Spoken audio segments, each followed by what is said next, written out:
다윗 왕은 주전 1010년에 왕이 돼서 970년까지 40년 동안 이스라엘의 통일 왕국이 왕이었습니다. 그가 왕이 된 후에 큰 과업 중에 하나는 하루가 멀다 하고 이스라엘의 접경을 침략해오는 블레셋과의 싸움이었습니다. 하나님이 다윗 왕 때 블레셋과의 싸움을 이기게 하셨습니다.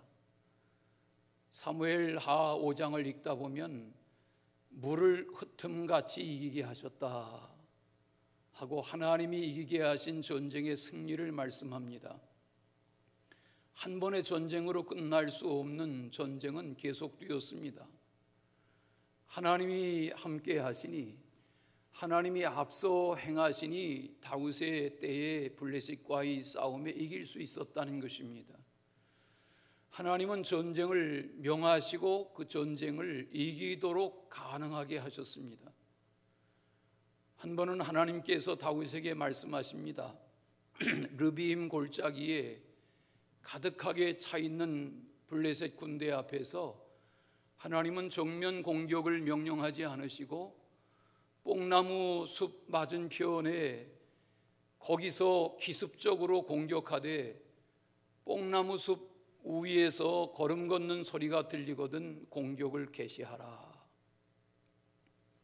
하나님이 명하신 방법대로 했는데 전쟁에 이겼습니다. 다윗은 감격스러워했고 백성들은 기뻐했습니다. 사울 왕 때 빼앗겼던 법궤를 되찾아오는 것이 다윗의 과제였습니다. 다윗은 3만명의 뽑아낸 용사들을 앞장세우고 법궤를 반환하는, 법궤를 되찾아오는 이 일에 앞장섰습니다. 하나님이 이 일을 가능하게 하셔서 법궤를 되찾게 되었습니다. 이 성경을 계속 읽다 보면 사무엘 하 말씀에 아비아답의 두 아들 우사와 아효라는 제사장의 두 아들이 새로 마련한 수레에 하나님의 법궤를 싣고 예루살렘을 향합니다. 그런데 어느 길을 가다가 중간에 소가 뛰어서 법궤가 흔들리자 우사가 그 법궤를 붙잡으려 했습니다. 그때 우사가 그 현장에서 죽었습니다. 이 사건으로 인해서 다윗 왕도 두려움에 휩싸이고 따르며 기뻐하며 춤을 추고 악기를 타던 이스라엘의 모든 족속들의 마음에 긴장이 가득 차게 되었습니다. 하나님께서는 법궤를 만들라 하실 때 최근 출애굽기의 말씀을 계속되어 하시는데 궤 혹은 법궤 혹은 언약궤, 증거궤 이렇게 말씀하는 이 궤를 만들라 하실 때 무엇으로 만들어라, 얼마만하게 만들어라, 그 안에 무엇을 넣어라, 어떻게 이동해라 하는 방법까지도 다 소상히 제정하셨습니다. 그 하나님의 말씀대로 따르지 못한 것입니다. 민수기 4장 15절에 보면 성물을 만지지 말라. 어떻게 하나님의 성물을 손으로 만들고 그것을 관리하고 하나님의 집 성막에서 섬겨가려면 어떻게 성물을 만지지 않을 수 있습니까? 그러면 하나님이 말씀하시는 성물을 만지지 말라는 말씀은 무엇일까요? 원래 법궤를 이동하는 방법은 그 법궤의 양편에 두 고리가 마련되고 거기에 채를 꿰서 제사장들이, 레위 사람들이 어깨에 메어 옮기도록 되어 있습니다. 처음부터 잘못되었습니다. 하나님의 명령대로 분부대로 하지 않은 것입니다. 이 일로 두려운 마음에 휩싸인 왕 다윗은 가드 사람인 오베데돔의 집에 이 법궤를 모셔드리게 하고 예루살렘으로 돌아갔습니다. 그런데 소문에 오베데돔의 집이 3개월 어간 동안 하나님의 법궤를 메시고 사는 동안에 복을 받았다, 그런 소문이 퍼지기 시작했습니다. 성경은 아무리 자세하게 읽어보아도 오베데돔의 집이 하나님의 궤를 모시고 사는 3개월 동안에 받은 복의 내용이 무엇인지를 말하지 않습니다. 단지 여호와께서 오베데돔과 그의 집안 사람들에게 복을 주셨다고 했습니다.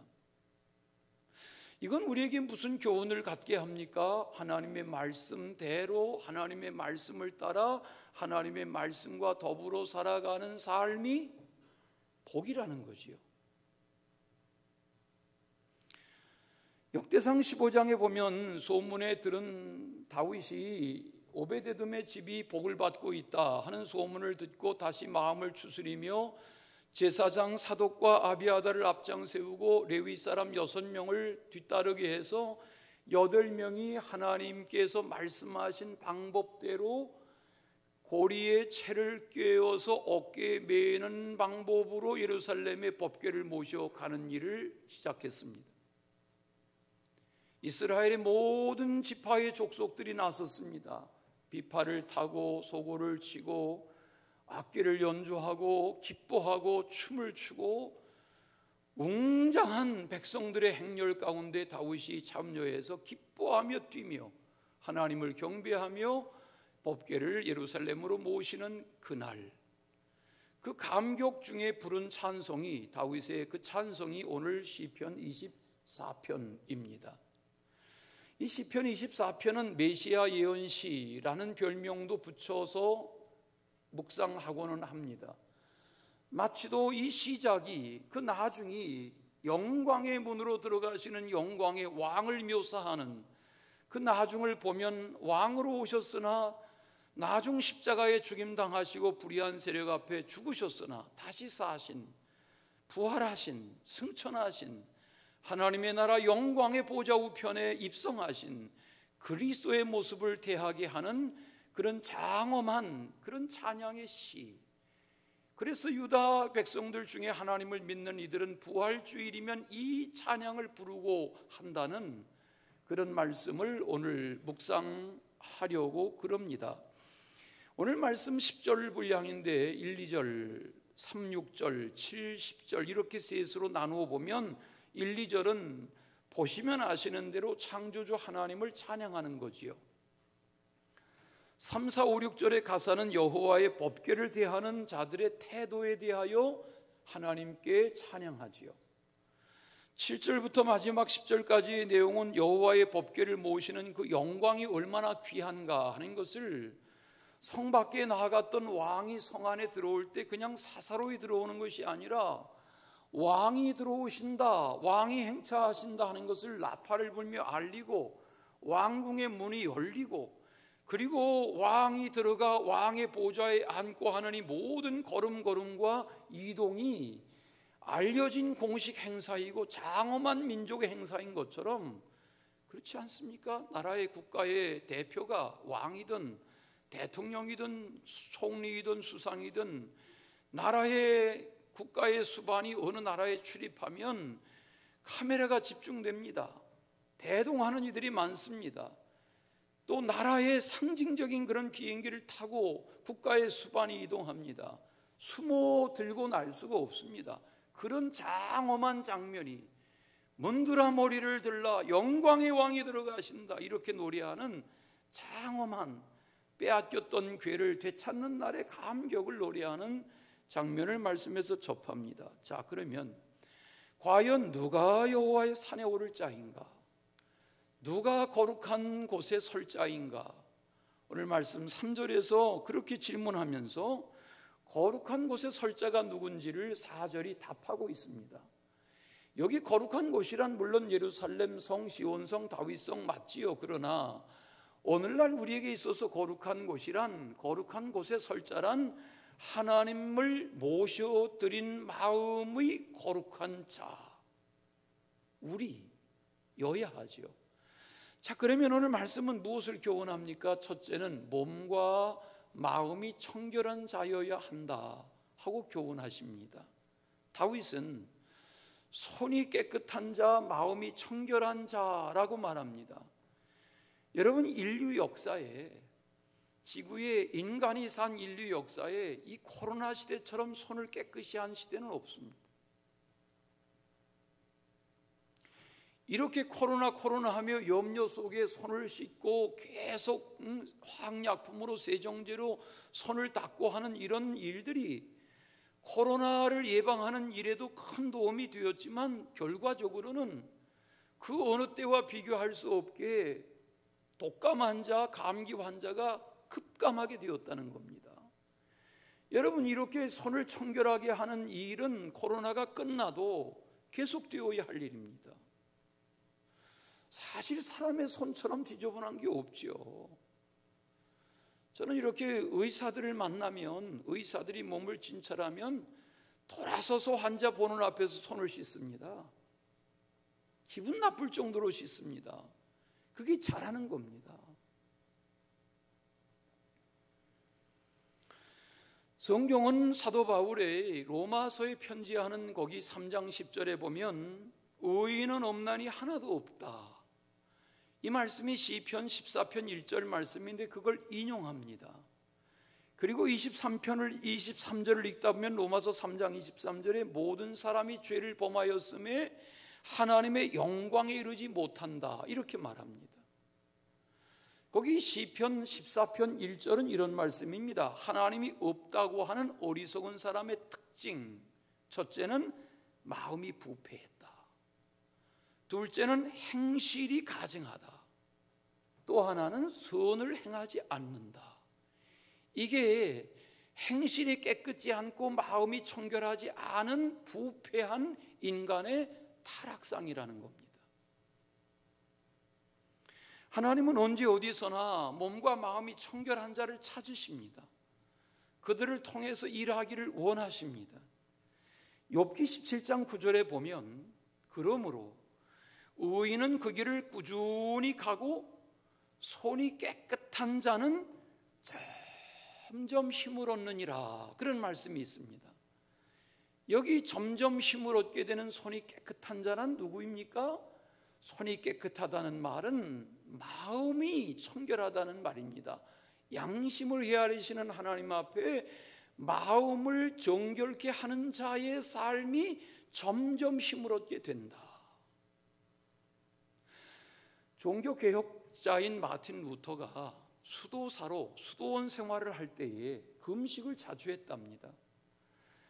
여러 날 금식하며 그에 드리는 기도는 하나입니다. 하나님, 나의 죄를 용서해 주세요. 하나님, 나의 마음에 이 수없이 일어나는 죄를 용서해 주세요. 이 기도를, 똑같은 기도를 드리고 또 드리고 밤낮 이 기도를 하며 금식하며 지냅니다.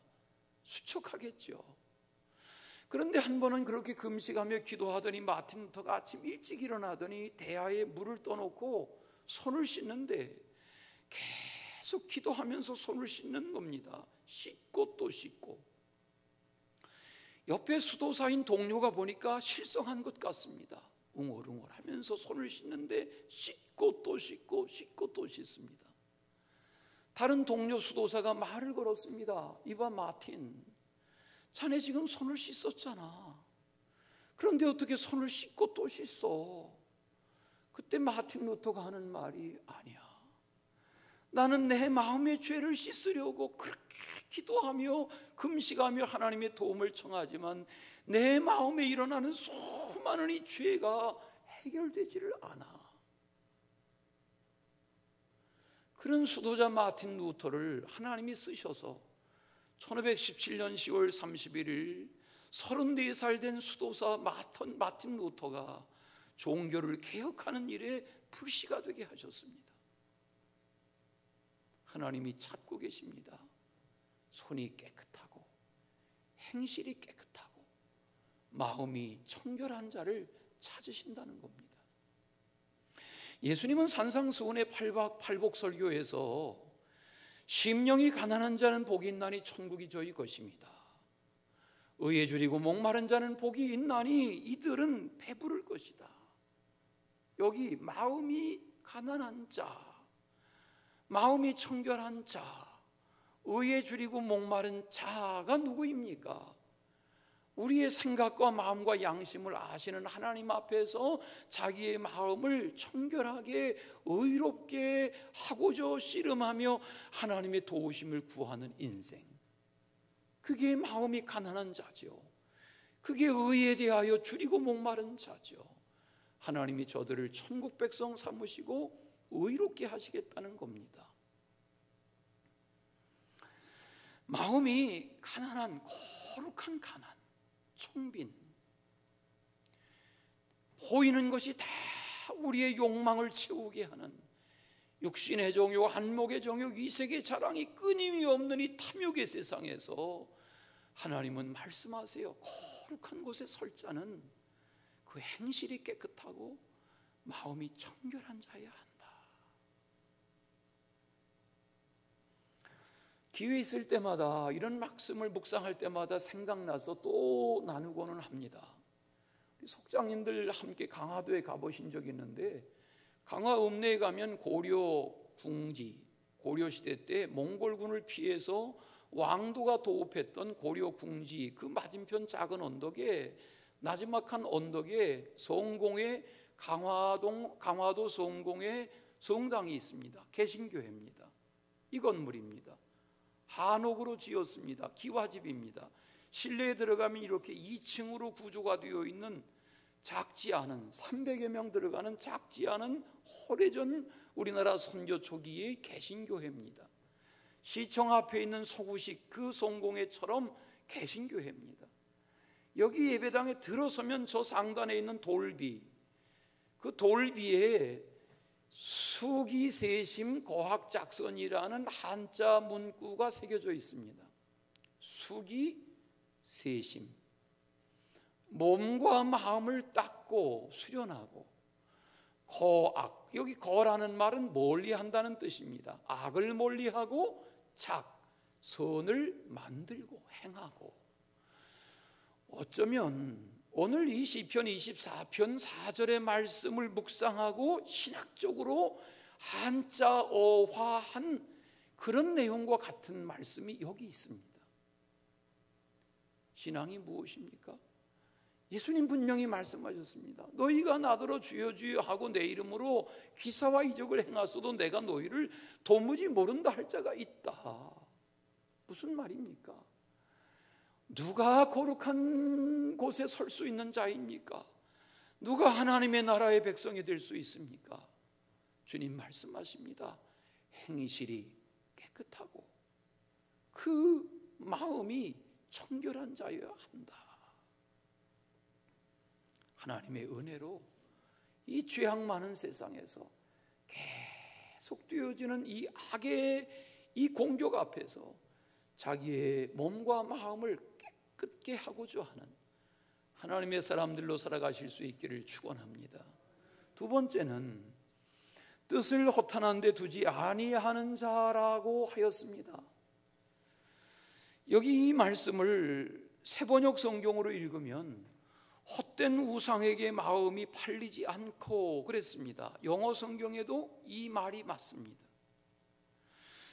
뜻을 허탄한 데 두지 않는다는 말은 우상 숭배하지 않는다는 말입니다. 우상. 여러분, 우상이 무엇입니까?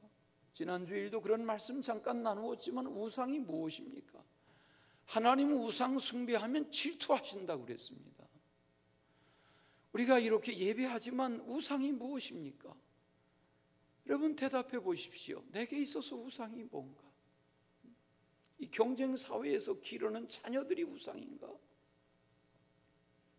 좋은 학교가 우상인가? 명문대학이 우상인가? 대기업에 취직하는 게 우상인가? 돈 잘 버는 게 우상인가? 외모지상주의에 얼굴 깎아 다듬는 게 우상인가? 젊음이 우상인가? 남들보다 실력 있는 게 우상인가? 남들보다 능력 있는 게 우상인가? 아니라 할 수 없습니다. 남들보다 실력 있고 능력 있고 남들보다 재주 있고 남들보다 외모가 뛰어나고 남들보다 뭐가 인기를 몰고 권력이 명예가 남들보다 앞서면 그게 다 우상화됩니다. 아니라고 할 수 없습니다. 조심해야 됩니다. 그러니까 교인이 한 10명쯤 되는 목회를 하며 아둥바둥하는 목회자의 마음과 교인이 한 10만 명쯤 되는 교회 목회자들의 마음은 다르거든요. 사람이 사람을 우상화하거든요. 아우라를 다르게 느끼거든요. 그때 큰일 나는 겁니다. 40에 수주부하던 왕 사울인데 왕 세우고 나니까 나중 80 됐을 때는 하나님 무시하고 사무엘 무시하고 그렇게 하다 망하잖아요.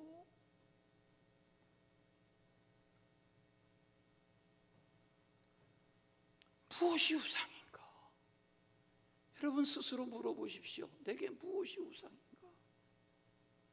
부자는 부가 우상이고, 잘난 사람은 잘난 게 우상이고, 자랑할 거리 있는 사람은 자랑이 우상이고, 하나님 외에 높이는 그 모든 마음을 빼앗는 것이 우상입니다.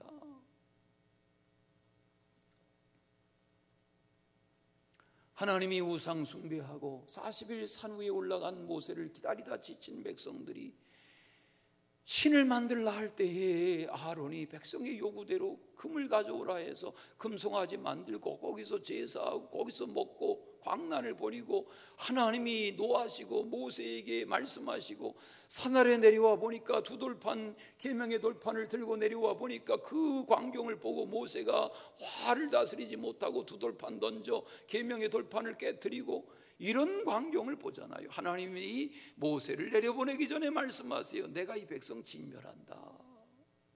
모세 너만 가지고 다시 시작한다. 그때 모세가 하나님 앞에 기도하죠. 하나님, 이 백성 용서해 주세요. 하나님의 기록에서 나를 지우실지라도 이 우상 숭배하는 백성들 용서해 주세요. 이렇게 죽여버리려고 애굽에서 끌어내셨습니까? 이렇게 여기서 끝내신다면 여호와를 애굽 사람들이 뭐라 하겠습니까? 하나님 용서해 주세요. 하나님의 용서가 아니면 우리가 살 수 없지요. 탐심에 붙잡히고 우상 숭배에 붙잡히면 하나님께 예물 드리는 걸 못합니다. 요즘 우리가 새벽마다 많은 분들이 헐몬산 새벽기도에 모이시는데 출애굽기 요즘 말씀해 보면 하나님이 성막 지으라 하신다. 금으로, 은으로, 노수로, 해달의 가죽으로, 양털로 직조해서 하라 하신다 말씀하실 때 가져오기 시작해요. 은금을 가져와요. 아니 노예 생활에서 출애굽한 저들인데 뭐가 있을까? 그런데 여러분 노예인데도 여인들의 귀에 귀고 금고리가 있었어요. 다 가져왔어요. 금가락지, 금팔찌 다 그걸 갖다 녹여서 하나님의 성막을 건설해요. 법궤를 금으로 씌워요. 모든 것을 금으로, 은으로, 노수로. 뭐예요? 우상 숭배하던 죄를 회개하며 하나님 앞에 드려서 그만 가져오라 할 정도로 드리기 시작했어요. 여러분 우리끼리 솔직히 이야기해 보십시다.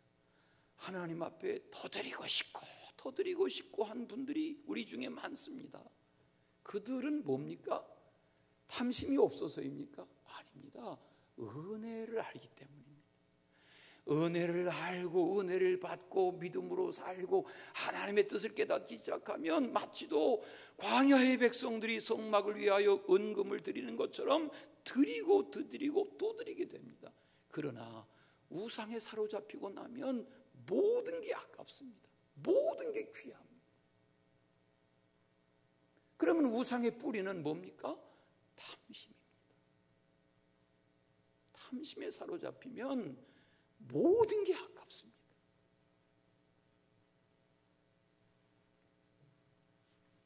사도행전 1, 2, 3, 4장을 읽다 보면 성령 받은 초대교회 성도들이 가진 것을 다 사도들의 발 앞에 갖다 놓습니다. 있는 자와 없는 자가 유무상통 같이 썼다 했습니다. 더불어 가난한 자를 헤아렸습니다.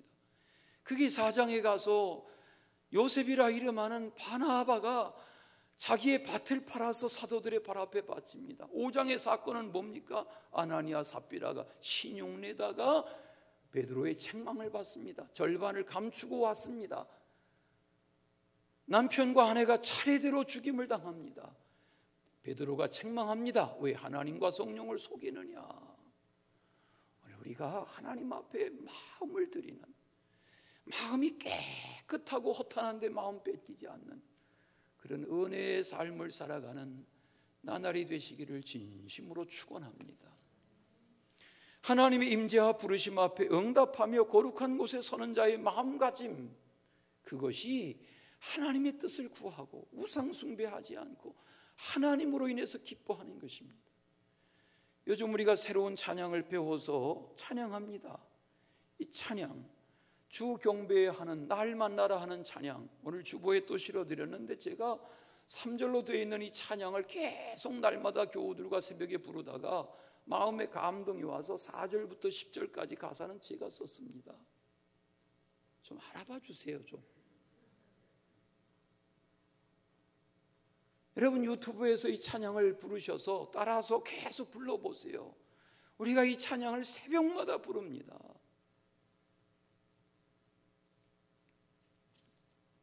오늘날 우리도 마찬가지입니다. 은혜가 회복되고 하나님의 뜻을 깨달으면 허탄한 것 다 멀리하게 되고 하나님 하며 하나님을 존귀하게 여기는 믿음의 삶을 살게 되는 줄로 믿습니다. 마지막, 거짓 맹세하지 아니하는 자여야 거룩한 곳에 서는 자일 수 있다는 것입니다. 하나님은 하나님 앞과 사람 앞에 거짓되지 않고 정직한 자를 찾으십니다. 여러분 사람과 사람도 그렇지 않습니까? 거짓되면 관계가 깨집니다. 친구 관계라도 멀어집니다. 가족 관계에 거짓이 들어오면 가정이 무너집니다. 사도행전 13장 22절에 보면 하나님께서 이새의 아들을 만나니 내 마음에 맞는 사람이라 내 뜻을 다 이루리라, 그런 말씀하셨습니다. 다윗은 하나님이 마음에 맞아 하시는 인생이었습니다. 그는 왕이어서가 아니라 신앙의 한 사람으로 하나님이 마음에 맞아 하셨습니다. 다윗은 내 마음에 맞아. 여러분 음식은 비싼 음식, 맛있는 음식을 먹어서 맛있는 게 아닙니다. 마음이 맞는 사람과 함께 음식을 먹으면 음식이 맛있습니다. 여행도 뭐 어디 좋은 곳에 가서 그 여행이 즐거운 게 아닙니다. 마음에 맞는 사람과 여행을 가면 즐거운 겁니다. 반응이 없으세요. 여러분 가정에 사는 사람도 마음에 맞는 사람하고 가정을 이루고 사는 것이 행복한 겁니다. 남편 따로 아내 따로 이렇게 따로 국밥으로 사는 가정은 마음이 맞는 가정이 아닙니다.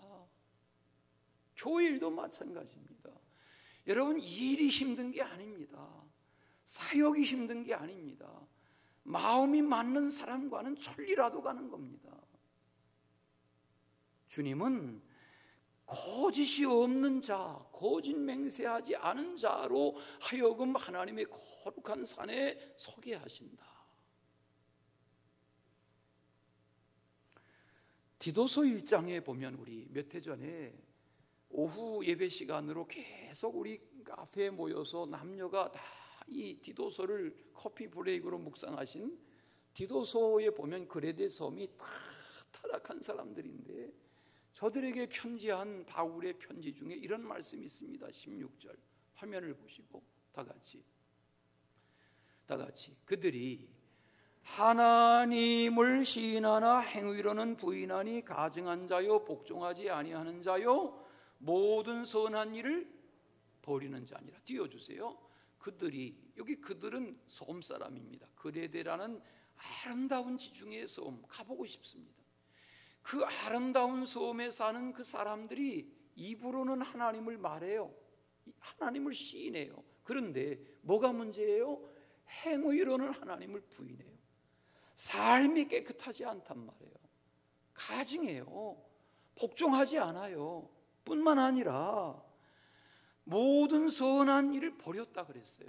누가? 입으로 하나님을 시인하는 것 같은데 아니란 말이에요. 오늘 우리가 이렇게 다 십자가를 바라보고 하나님의 집에 와서 예배하는 것 좋지만 예배를 마치고 나아가서 세상에서, 일터에서, 가정에서, 직장에서 어떻게 살아가냐는 거죠.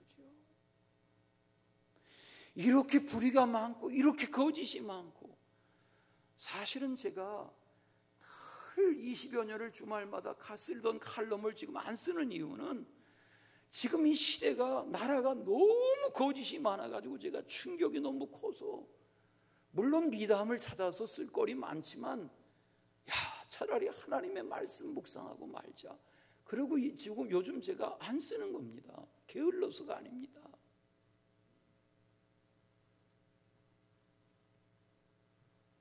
겉으로는 의로운 척, 착한 척, 선한 척, 잘 믿는 척, 하나님 마음에 들게 살아가는 척하면서 속으로는 아니란 말이에요. 누가? 내가, 누가? 우리가 그렇단 말이에요.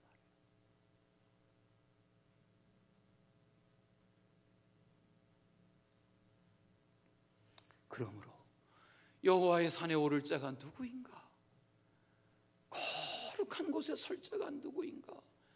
다윗은 춤추면서, 오베데돔의 집은 3개월 하나님의 말씀인 법궤를 모시는 동안에 복받았는데, 법궤 모시며 춤을 추던 남편 왕 다윗 없이 여기던 그 미갈은 죽을 때까지 복을 받지 못했다. 이게 사무엘하 5장의 6장의 끝이에요.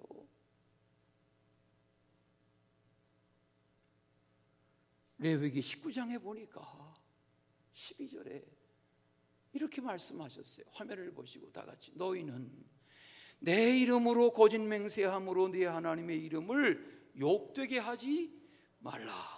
나는 여호와니라. 오늘 여기 시편 24편 4절 말씀처럼 레위기 19장 12절에 보니까 거짓 맹세하지 말라는 거예요. 함부로 거짓말하지 말라는 거예요. 저희가 제 목회 철학이지만, 저희가 한복 입고 헌신 예배하고 1월, 2월, 3월 성가대 헌신 예배, 교사 헌신 예배, 속장 헌신 예배 이런 거 안 하는 이유는요, 선서 이런 거 하고 한복 입고 폼 잡고 그러고 교회 어지럽히는 사람들 많이 봤기 때문에 안 하는 거예요. 폼 잡지 말고 그냥 우직하게 하지, 겉으로 유란 떨지 말자 말이에요. 우리 교회가 권사님들 무슨 한복 입고 취임식 안 하는 이유도 그래서 그래요. 한복 입을 일이 없죠. 화려하게 하고 교회 어지럽히지 말고 일꾼 되자 말이에요. 아멘. 우리 멋있게 신앙생활 하십시다.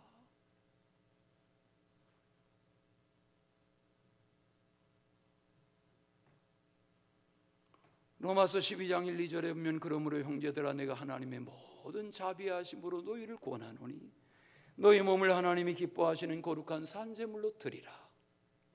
그리고 하시는 말씀이 뭐예요? 이는 너희가 드릴 영적 예배니라. 거짓되지 말라는 거예요. 거룩하라는 거예요. 그리고 하시는 말씀이 뭐예요? 너희는 이 세대를 본받지 마라. 너희 마음을 새롭게 해 변화를 받아 하나님의 선하시고 기뻐하시고 온전하신 뜻이 무엇인지 분별해. 이게 깨닫고 핍박하던 예수 그리스도에게 사로잡혀 복음의 전도자가 된 바울이 로마 교회에 깨우치는 선언이 아닙니까? 하나님이 뭘 선해하실까? 뭘 기뻐하실까? 뭘 온전하다 하실까? 그 마음 갖자 말이죠. 불의와 거짓이 가득한, 불의와 거짓으로 난무하는 사람들 속에 편을 서고 줄을 서는 그런 권세자들 앞에서 하나님을 두려워하며 누가 하나님의 거룩한 산에 설 자인가 법궤를 되찾아오며 덩실덩실 춤추던 다윗의 마음, 이런 은혜가 우리의 삶에 함께 하시기를 축원합니다. 예수 그리스도로 인하여 죄 용서받고 하나님의 자녀가 되고 부활 승천하여 하나님의 나라의 영광스러운 왕으로 입성하신 그리스도를 아는 우리라고 하면 어떻게 살아야 할까? 믿음의 사람답게 사는 그런 은혜가 있으시기를 축원합니다. 사랑의 주님, 영광의 왕이 누구시뇨? 말씀하시며 문들아 고개 들라 말씀하시는 이 아름다운 선포 앞에 우리가 어떻게 하나님의 사람으로 살아가야 할지를 깨우쳐 주시는 이 다윗의 시편의 고백이 우리의 고백이 되게 하시며 하나님의 교훈이 되게 하여 주옵소서. 예수 그리스도의 이름으로 기도하옵나이다. 아멘.